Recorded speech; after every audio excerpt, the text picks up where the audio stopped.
Science वनचं chapter number 1 पाहणार आहोत आपण ग्रॅव्हिटेशन. त्यावर समजून घेतलं पाहिजे ग्रॅव्हिटेशन म्हणजे काय, युनिव्हर्सल फोर्स म्हणजे काय याची माहिती आपण आजच्या व्हिडिओमध्ये पाहूया. आधी पेज नंबर 1 आपण आज शिकवणार आहोत ग्रॅव्हिटेशन. ग्रॅव्हिटेशन म्हणजे काय, जे दोन वस्तूंमध्ये जो फोर्स निर्माण होतो त्याला ग्रॅव्हिटेशन असे म्हणतात. समजा माझ्या हातात 2 बॉल आहे, या 2 बॉलमध्ये जे फोर्स तयार झाला त्याला काय म्हणतात, ग्रॅव्हिटेशन्स. आता समजा 2 वस्तूंमध्ये झालं आहे, मी आणि माझी मैत्रीण आहे, या दोघीमध्ये जो फोर्स निर्माण झाला आहे त्याला काय म्हणतात, ग्रॅव्हिटेशन. आता फोर्स हा फक्त 2 वस्तू आणि 2 व्यक्तीमध्ये नाही निर्माण होत, तर विश्वातील प्रत्येक गोष्टीमध्ये हा फोर्स निर्माण होतो. त्यामुळेच ह्या ग्रॅव्हिटेशन फोर्सलाच काय म्हणतात, युनिव्हर्सल फोर्स असे म्हणतात. तर पृथ्वीवर एक केंद्रक असते आणि ती एखादी वस्तू जर आपण वर फेकली तर पृथ्वीकडे येतं.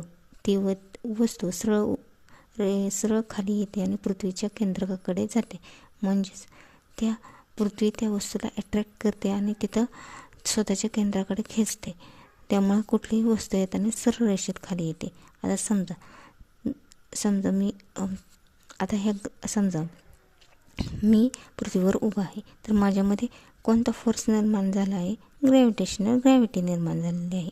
तर 2 बॉल माझ्या हातात आहे, तर त्या 2 बॉलमध्ये जे फोर्स निर्माण झाला त्या ग्रॅव्हिटेशन. आणि पृथ्वी आणि एखादी वस्तू ज्यावेळेस पृथ्वी स्वतःकडे खेचते, स्वतःच्या केंद्राकडे फसते, त्यावेळेस त्यांच्याकडे खेचते, त्यावेळेस त्यांच्यामध्ये कोणता निर्माण होतो, ग्रॅव्हिटी निर्माण होते.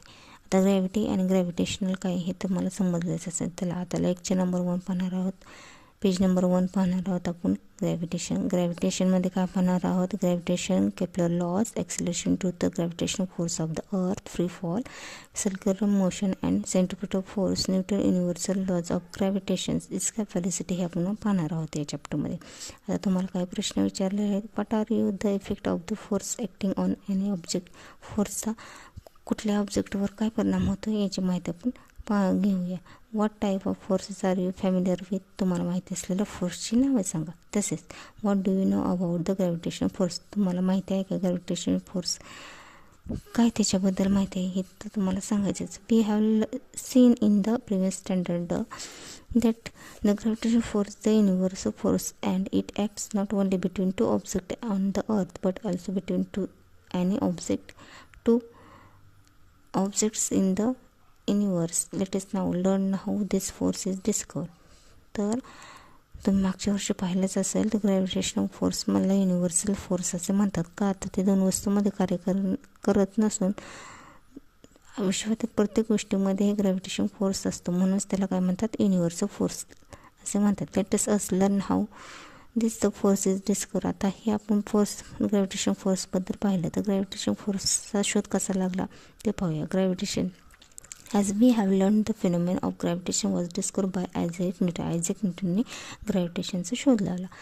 As the story goes he discovered the force by seeing an apple fall from a tree on the ground.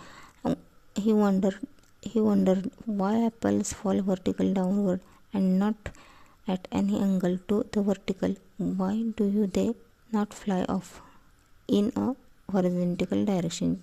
ते एका झाडाखाली बसलेले होते आणि त्यांना असा प्रश्न पडला ॲपलच्या झाडाखाली की ॲपल सरळ पृथ्वीवर का पडते, ते खाली पडताना आडवे किंवा तिरक्या रेषेत का पडत नाही, हा त्यांना प्रश्न पडला.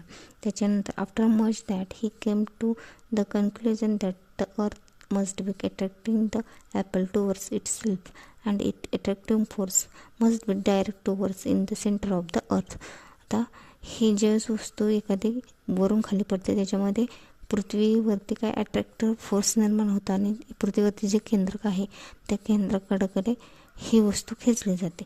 म्हणजे कुठली वस्तू वरून खाली फेकली गेली तर ते एकदम सरळ रेषेत पृथ्वीच्या केंद्राकडे येते. पृथ्वीवर जो केंद्रक आहे त्याच्यावर येते, त्यामुळं त्याला अट्रॅक्टिव्ह फोर्स निर्माण होतो आणि तो त्या पृथ्वीवर केंद्राकडे जातो. The direction from the apple on the tree on the centre of the earth is vertical direction. The position of the apple as thus the apple falls vertical downwards. आणि त्यामुळं पृथ्वीवर आणि वस्तूवर जो फोर्स निर्माण होतो, अट्रॅक्टिव्ह फोर्स निर्माण होतो आणि पृथ्वीच्या सरळ केंद्रकाकडे एखादी वस्तू येऊन पृथ्वीवर पडते. व्हिडिओ आवडला तर नक्की कमेंट करा.